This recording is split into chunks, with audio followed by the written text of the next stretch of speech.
In 2024, NTUC Income proposed a merger with Allianz. What followed was public criticism, a change in law, and eventually, verbal diarrhea at the next election. But beneath all that noise, something interesting happened.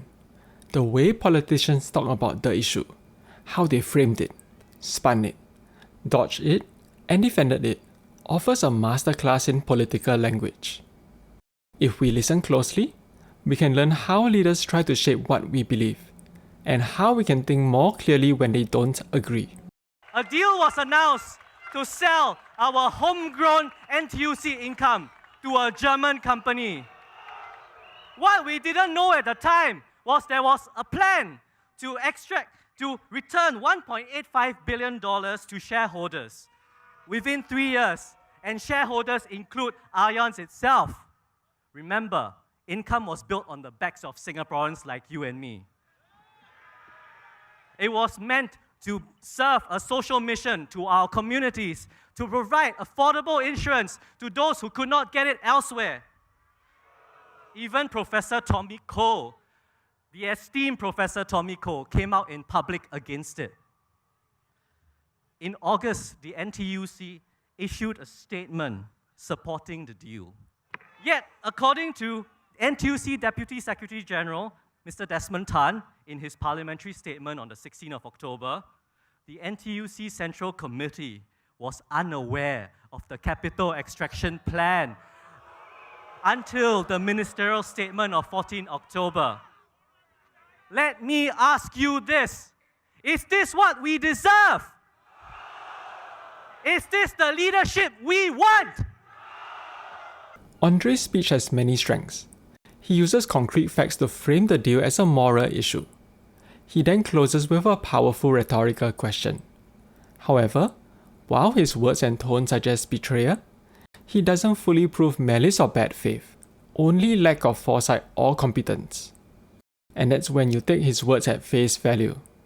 So when you hear a powerful speech, ask, are we being nudged towards a feeling instead of a fact? Think about the conclusion you've drawn from the speech, and then ask if the facts warrant that conclusion. Now let's hear how Chee Meng defended the deal. The proposed deal was done in good faith and was in compliance with the legal and the MAS regulations.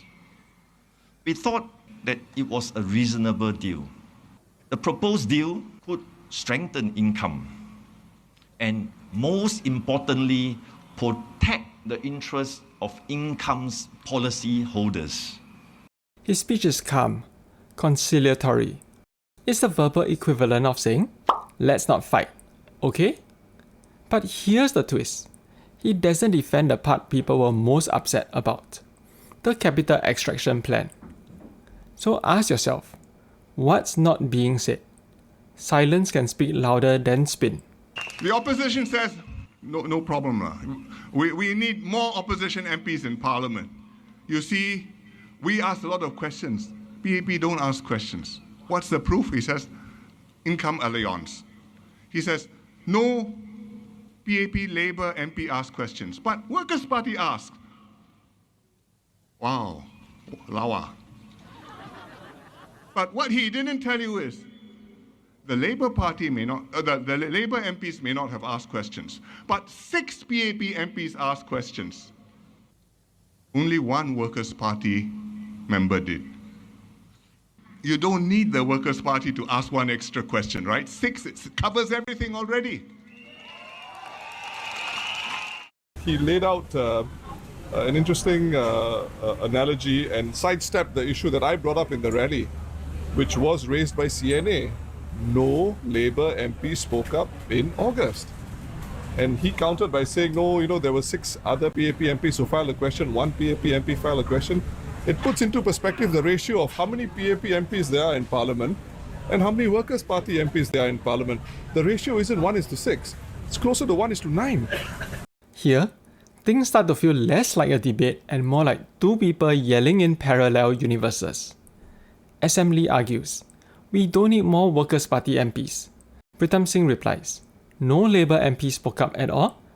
Both of them are kind of ignoring each other's point. It's like two chefs arguing over soup. One says, it's got too much salt. The other say, no, we already added pepper. Same kitchen, different complaints. So before choosing a side, check if they're even arguing about the same thing. A lot of political disagreement isn't really disagreement. It's two people solving different puzzles and pretending they are the same. Speeches are like Instagram photos. Filtered, cropped, and carefully lit. To see what's really going on, we've got to zoom out and ask some important questions.